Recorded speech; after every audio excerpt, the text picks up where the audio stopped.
welcome to Honest Car Reviews, welcome to Ibiza, and say hi to the brand new Toyota CHR. The first generation was introduced in 2017. This is now the second generation. And the first generation did a lot of things for Toyota, because the first generation focused on design, on attitude, on style.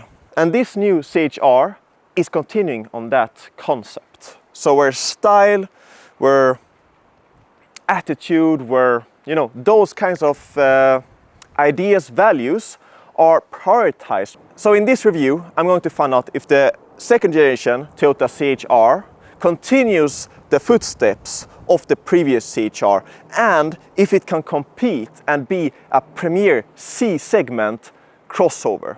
We'll talk about the design because, Toyota's really focused on the design, and the new CHR is focused or primarily designed for the European market. Designed, engineered and built in Europe. Every Toyota is quite distinct, and that's the same with the brand new CHR. I think of Lexus when I see this front, in a good way.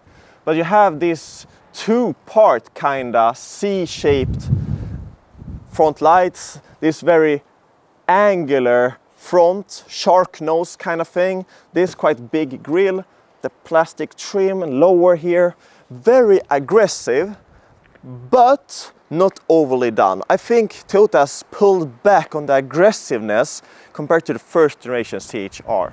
If you follow to the rear, you have seen that Toyota has illuminated the Toyota name and the CHR logo on the rear lights, and you can see how protruding the rear lights are.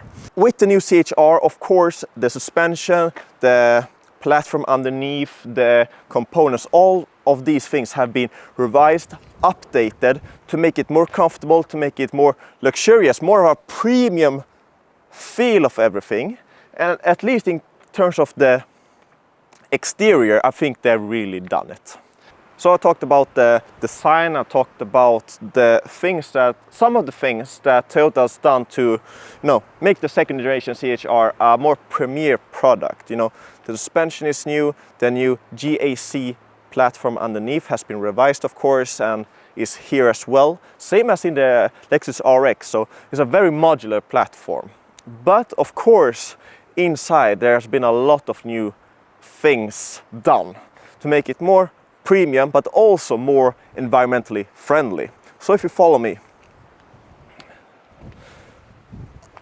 An important thing that Toyota has done is, before in the previous generation they had the handle up here and also close to where the dark two-tone was. So people had difficulties finding the door handle for the rear doors. So they took the criticism and now it's easily located down here.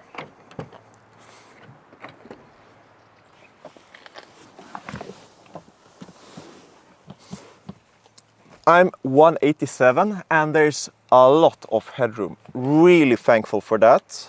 The rear part of the front seats is in soft fabric, which means that even though my knees are touching, it doesn't hurt my knees. And luckily, quite an okay amount of foot space, not the best amount of knee space though.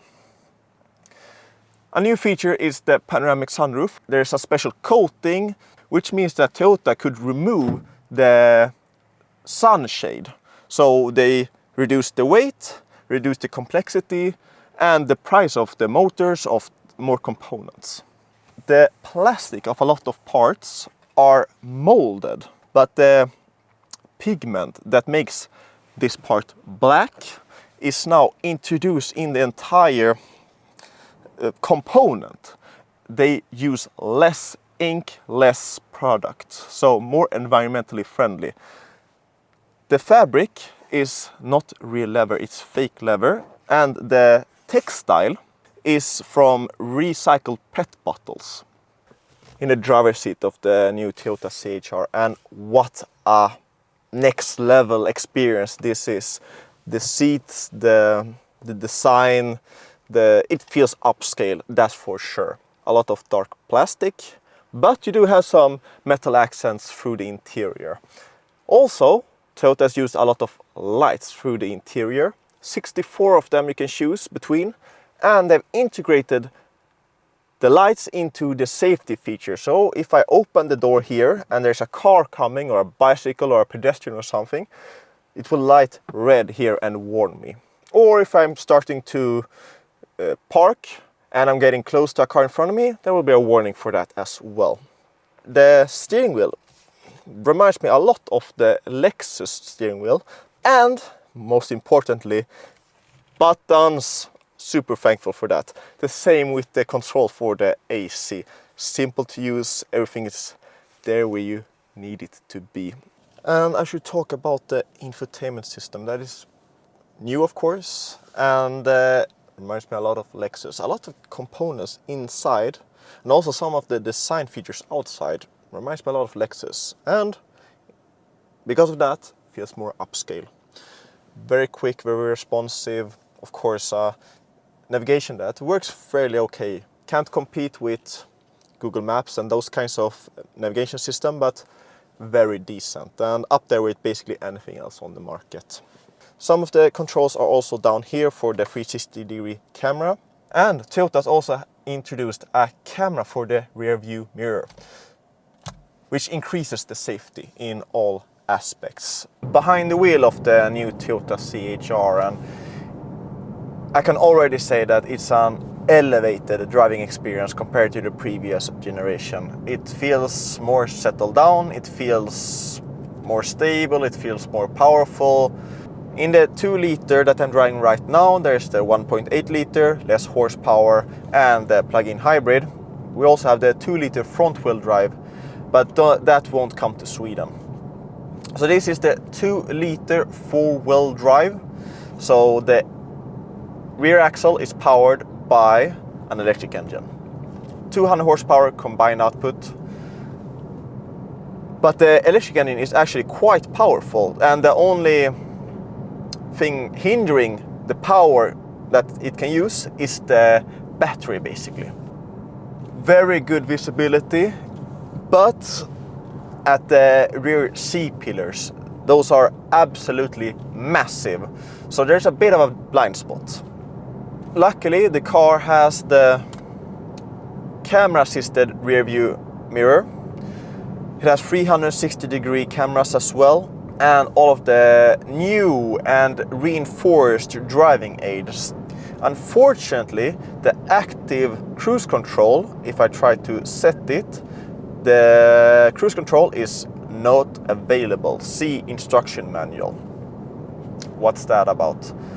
Maybe it's a pre-production problem? I have no idea. Even though all of the engine options are more powerful, the fuel consumption is basically the same or lower. Toyota's worked a lot on optimizing the airflow over the rear view mirrors, some of the panels, to reduce the noise inside.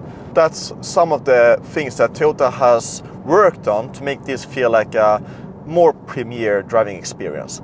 Have they been able to make this feel like an upscale driving experience? They've come a long way, that's for sure. When I compare this car with the Ford Puma, the Nissan Qashqai, this feels like the more upscale car. But is that enough to make you want to buy this car? Well, that's a difficult question to answer. Do you buy this type of car because you want to make a statement, for it to have the best loading capacity, or something else? Well, I think it's actually a mixture of a lot of things, but most importantly, it comes down to brand loyalty, I think. The people that bought the previous CHR might very well want to upgrade to the new CHR. Toyota's done enough to improve the exterior. They've done enough to the components, to the engine, to the power, to make it worthwhile to upgrade. If it's something that you should fault it for, well, it doesn't have the best loading capacity, and some of the ultimate specs, and the price as well. We don't know it yet, and that will have a very important bearing to how competitive it can be compared to a lot of other car manufacturers and a lot of other car models. The future is bright for the new Toyota CHR. I just hope Toyota can nail down the price.